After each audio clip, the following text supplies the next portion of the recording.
I heavily rely on the Lord. Ay naakit ko sa Kanya mga ganitong mga suliranin ko talaga sa buhay.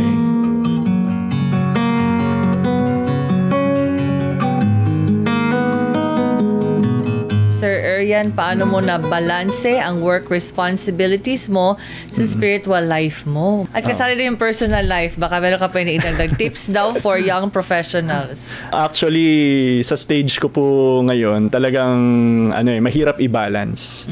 Pero again, if you know your identity, hindi mo naman po maihiwalay yung spiritual life mo doon sa mga ginagawa mo sa buhay. Intertwined lagi sila. Ang pagiging Kristiyano, nagiging Kristiyano ka maski sa trabaho, maski sa pamilya, maski sa mga kaibigan, and in everything that you do, kasama niyo po yun. And siguro, proper time management na lang din siguro in everything that you do. Kasi besides po dito, meron din akong ibang hinahandle na mga bagay-bagay.